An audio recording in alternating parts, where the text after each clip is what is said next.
buenas noches, días o tardes. Bienvenidos nuevamente a Filosofía para Tarados. En esta ocasión hablaremos sobre las segundas intempestives de Friedrich Nietzsche. Bueno, esas intempestivas tienen algunas ediciones donde tienen como nombre sobre la utilidad y los perjuicios de la vida, de la historia para la vida, ¿no? En otras ediciones se llaman las segundas intempestivas. Se le conoce así. Bueno, hay bastantes videos ya que hablan sobre esto, que hablan sobre esta perspectiva, ¿no? Que tiene Nietzsche sobre la historia. Pero pues vamos a resumirlo un poco porque he visto que algunos videos son un poquito largos y algunos simplemente quieren tener algo, una síntesis, ¿no? Algo más o menos breve. Primero hay que entender el contexto del autor, más o menos en qué línea se movía Nietzsche, cuál era su idea de la historia y también de la filosofía occidental.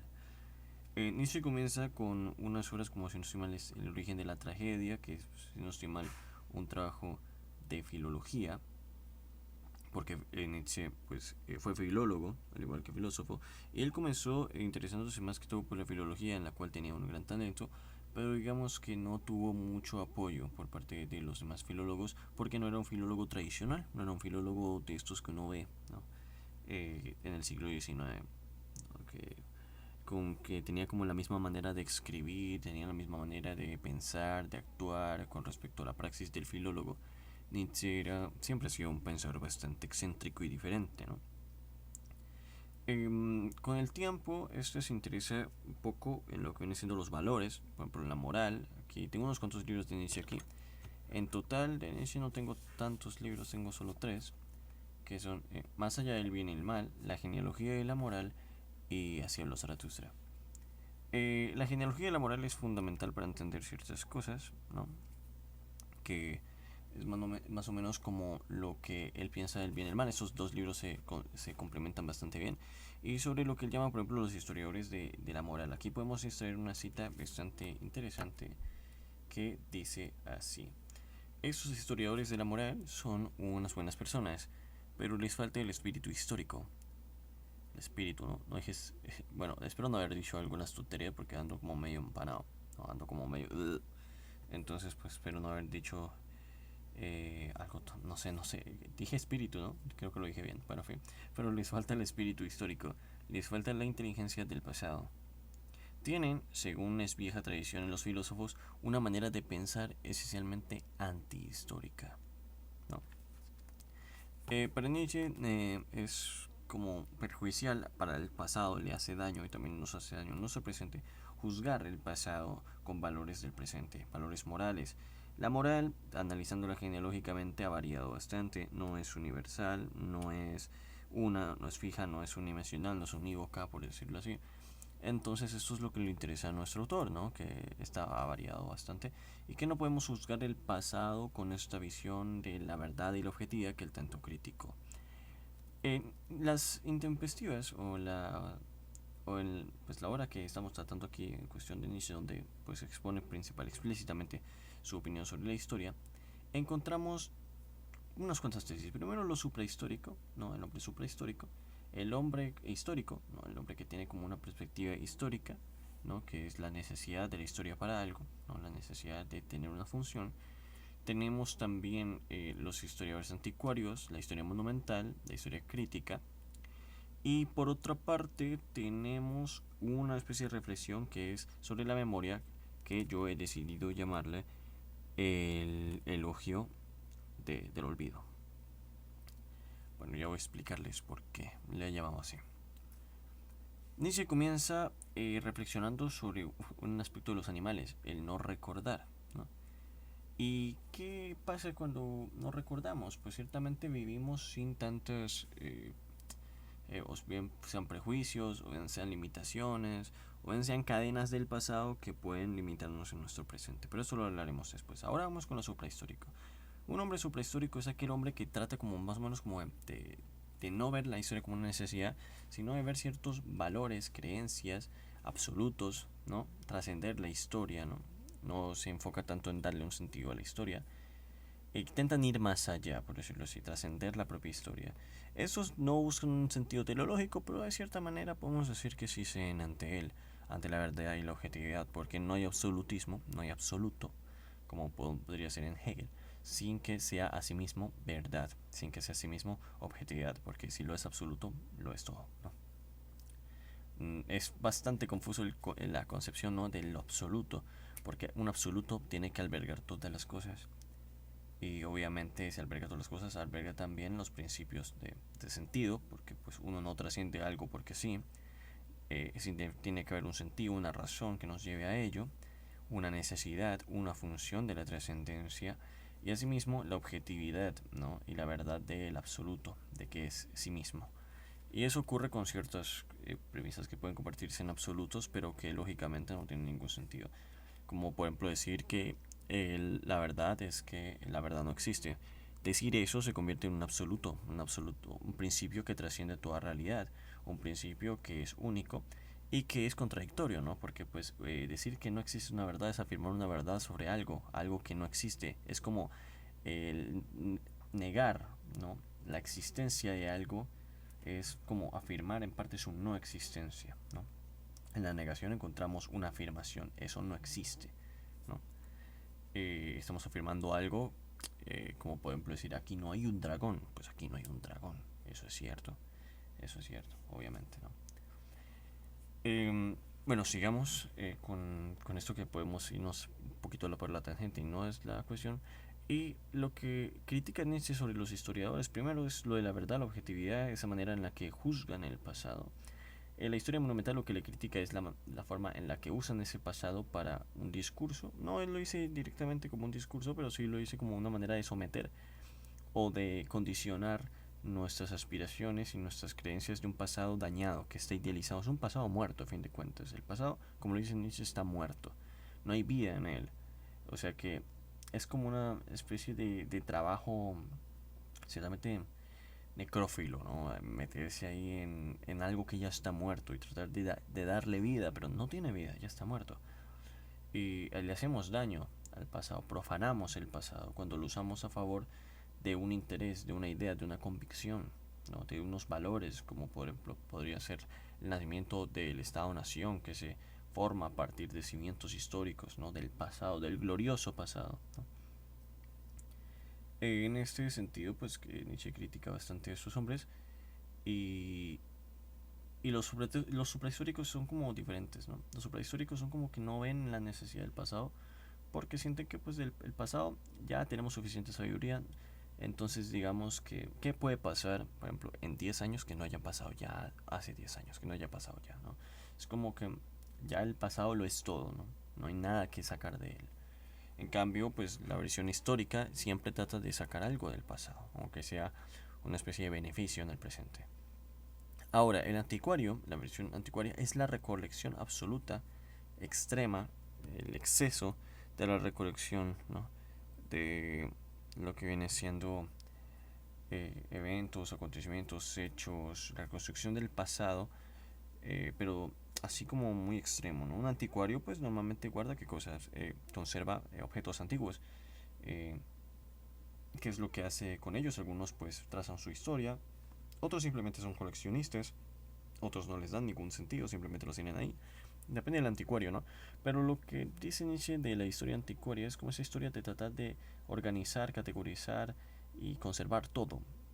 Es como un exceso de información que tenemos. Cuando tenemos una historia anticuaria es un exceso de fuentes, de hechos, de acontecimientos, de procesos que podrían no tener ningún uso, ningún fin, ninguna utilidad.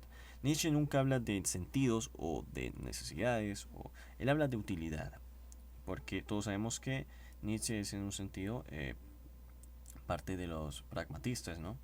Que algo necesita es no tanto la función, no tanto la correspondencia, sino es parte su utilidad.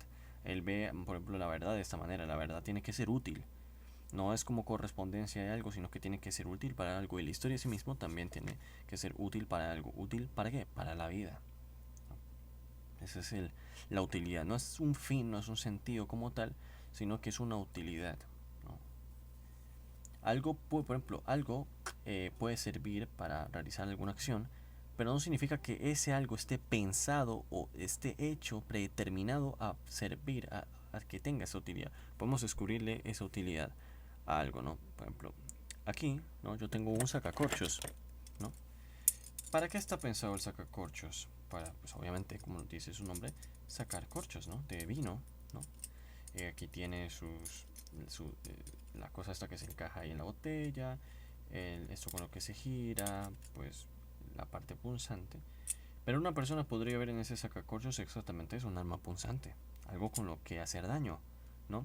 Tiene entonces aquí una utilidad de hacer daño. ¿Eso significa que el sacacorchos esté hecho para hacer daño? No lo está. No lo está, no tiene ese sentido, no está predeterminado a hacer daño. Tiene una función, pero de esa función podemos encontrar una utilidad diferente. En este caso es una utilidad bastante mala, no la recomiendo, pero podemos encontrar en algo que no está predeterminado para una utilidad, encontrarle esa utilidad, ¿no? Entonces, pues, digamos que así funciona, por ejemplo, la historia. La historia se ha pensado mucho a lo largo del tiempo, muchas veces, en muchas ocasiones, con diferentes sentidos, con diferentes como fines, ¿no? La teleología, ¿no? El estudio metafísico de los fines. Pero en el caso de Nietzsche, ignora estos fines que realmente la historia pues se le han intentado otorgar y trata de verles una utilidad más que un fin. Es una utilidad. Algo para lo que no está pensada, principalmente, o no se había pensado antes, pero que sirva, que sea útil para algo diferente, como es la vida misma. Entonces, en ese sentido, la historia anticuaria no sirve a la vida. ¿Por qué? Porque la historia anticuaria es como una especie de recordar todo. Pero en el recordar todo podemos vernos sometidos al pasado, sujetos a ese pasado que no nos permitiría, por ejemplo, volvernos en el presente de manera satisfactoria. Siempre estaríamos condicionados, limitados, ¿no?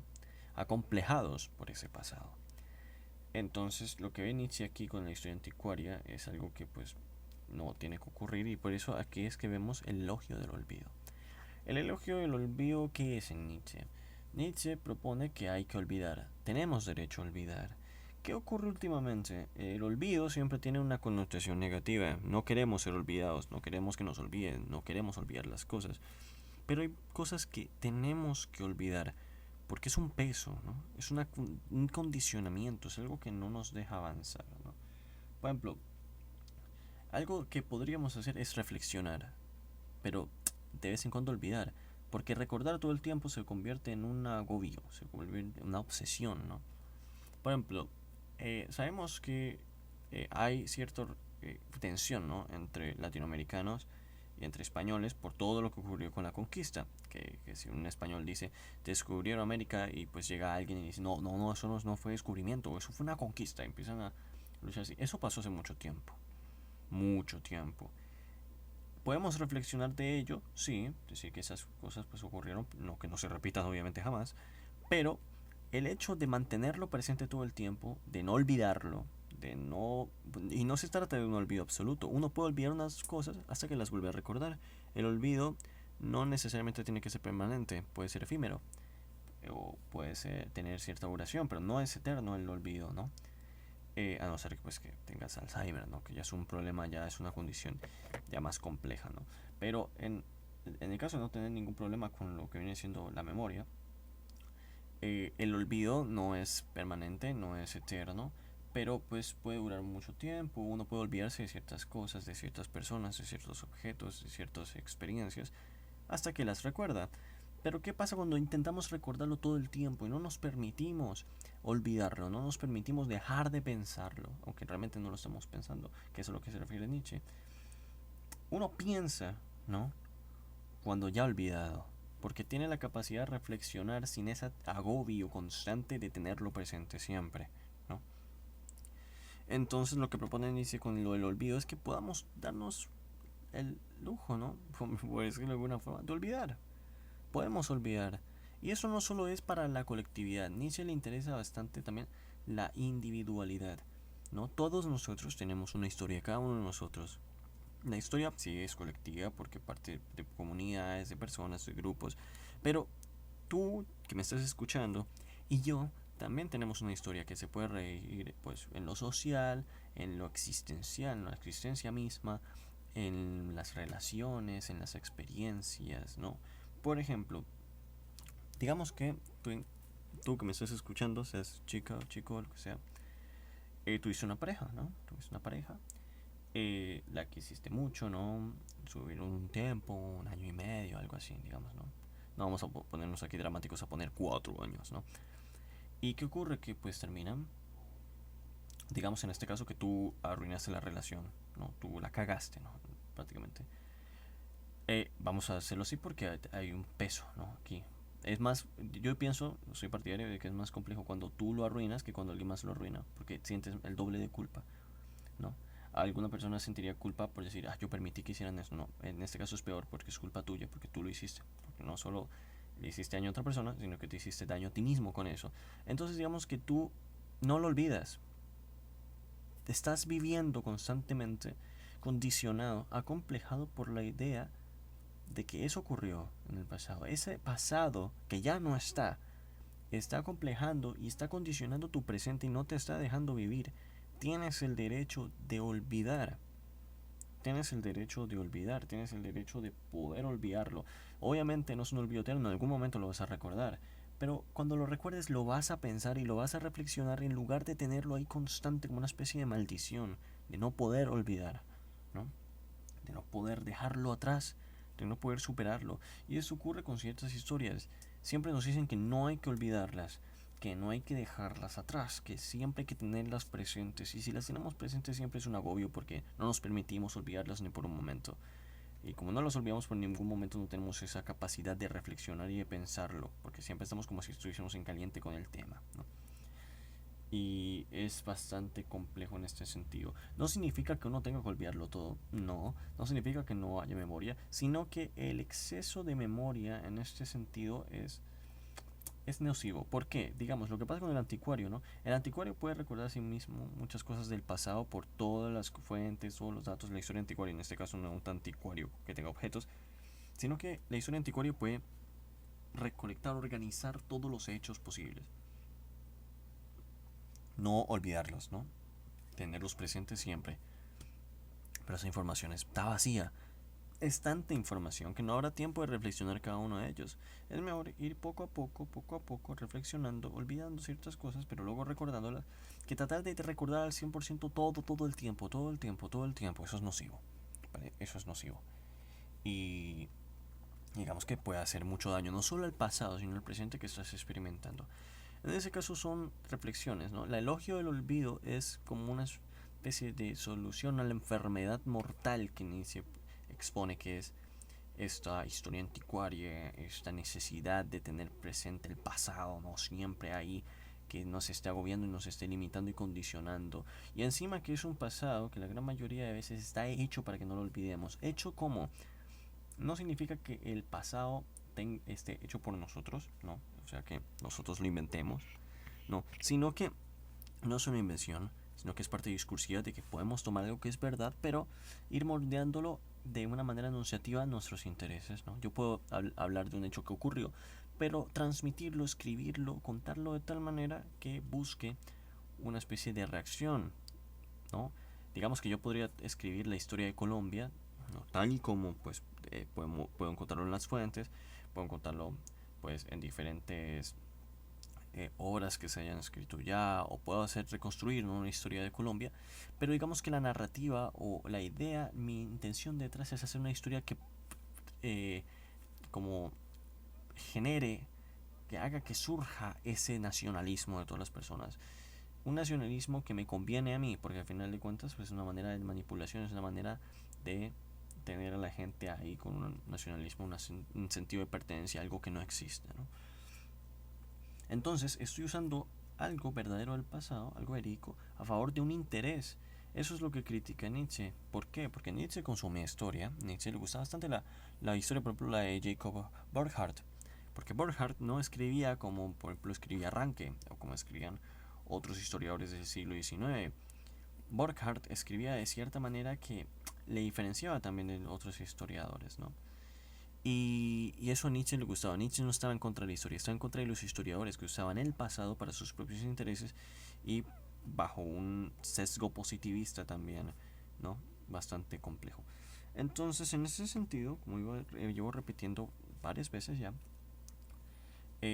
podemos concluir, ¿no?, que primero hay diferentes tipos de historia, ¿no? Que es, la historia crítica no he hablado mucho de ella, pero pues tampoco es que me interese bastante abordarlo, quizá lo aborde después. Pero lo más importante, porque Nietzsche habla de ella, pero no aterriza bastante en ella, ¿no?, durante todas las segundas intempestivas. Podemos reflexionar, concluir en que, primero, la historia anticuaria es como la recolección, ese agobio, ¿no?, de tener todo organizado, pero no hacer, es información vacía, puede ser información vacía que no tiene ninguna utilidad, ¿no?, que pretende tener una función, pero no tiene una utilidad real, ¿no?, más allá de simplemente demostrar, condicionar, ¿no? La historia monumental es eso, el condicionamiento, ¿no?, del presente al pasado, al glorioso pasado, ¿no?, a ese pasado que reivindica nuestro presente y todas estas cosas, ¿no?, a ese pasado que no nunca nos dejará ir. Lo suprahistórico es complejo de entender porque pues trata de como librarse de esas teleologías, trata de no ceder ante esa necesidad de la historia por algo del pasado, de saber algo del pasado, pero lo hace en sentido de que la trascendencia no ocurre deliberadamente sin razón alguna o sin ninguna función, ¿no? La trascendencia de algo, como en la historia, trascende la historia. Si yo trasciendo la historia es por algo, para algo y por una razón, ¿no? Y en otro sentido, lo que es el elogio del olvido es una forma, un medio útil para no solo para comunidades, para países enteros, sino para personas en su individualidad. Recuerden que todos hacemos parte de la historia y todos tenemos nuestra propia historia también, porque experimentamos el mundo a diario. Ese elogio del olvido nos permite desencadenarnos, romper las cadenas que nos someten nostálgicamente a un pasado que ya no existe y no tiene ningún derecho a condicionar nuestro presente. Sin más que decir, esas han sido, en breves palabras, las segundas intempestivas de Nietzsche, o perdón, sobre la utilidad y los perjuicios de la historia para la vida. Sé que he hecho unos cuantos videos más, así que pues si quieren verlos, también están. Me alegraría bastante que les echaran un vistazo, los compartieran y eso. Estoy más o menos activo últimamente con los videos. Y pues eso, espero que les haya gustado mucho este video también. Y si tienen alguna idea, alguna recomendación, me la pueden hacer aquí, ¿vale? Así que yo me despido. Nos vemos en el próximo video. Adiós.